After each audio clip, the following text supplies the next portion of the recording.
Frédéric? Non, je suis pas là pour le moment. Vous pouvez me laisser un message après le bip sonore. Je vous rappellerai dès mon retour. Bonjour, c'est Phi. Je désire m'entretenir avec toi sur la question de la disponibilité et de l'écoute. T'as l'intention d'écouter les gens, toi? Non, j'avoue que c'est surtout pour être sûr que tu m'écoutes. Ouais, je me disais aussi. Comment?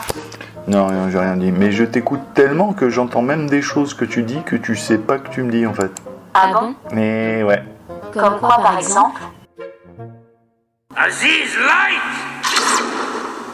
Si les gens s'attaquent tout de suite au contenu du discours, on peut déjà examiner d'où provient le discours. Nous pouvons voir ça sous 3 angles différents. D'abord, d'où l'on parle dans l'espace, qu'est-ce que ça raconte. Ensuite, d'où l'on part du contexte culturel dans lequel notre discours va se situer. Et d'où est-ce qu'on parle dans le sens de pour qui je me prends quand je parle. Commençons par la fin, ce troisième, également élaboré par Lacan, qui nous a sorti ces 4 discours plus 1, propose un regard non pas sur le contenu de ce qui est dit, mais sur qui parle au moment où le discours est produit. En gros, pour qui tu te prends.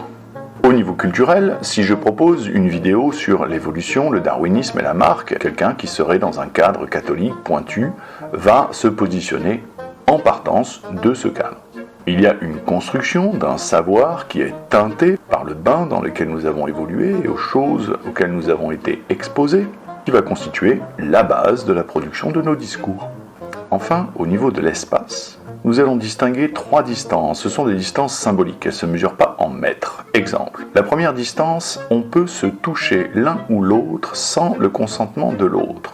Ça, c'est la distance de contact. C'est là que l'enfant va vouloir se tenir, c'est là que l'agression a lieu, c'est là que la tendresse s'échange.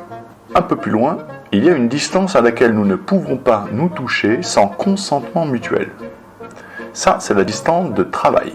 C'est-à-dire que nous pouvons nous passer un objet.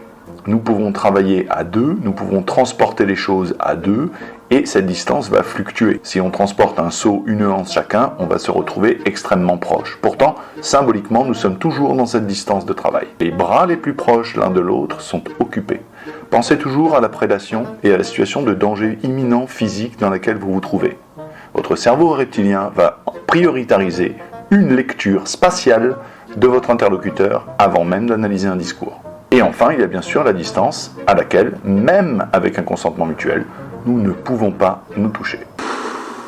Much better, thank you, Aziz. C'est fou. Eh ouais, je sais. C'est dingue. Le stock est dingue. C'est vrai? Ouais, t'es même dig ding dong. Je suis dig ding Mais dong. carrément, t'es même dig ding dong, dig ding di dong, dig dig dong. Mais sinon, entre nous, tu sais que sur l'échelle du n'importe quoi, il y a le sommet de la montagne, la voûte céleste, l'infini insondable, et bien au-delà il y a toi dans toute la puissance du n'importe quoi pur. Ouais, je sais. Je kiffe à mort. Ouais, je sais aussi.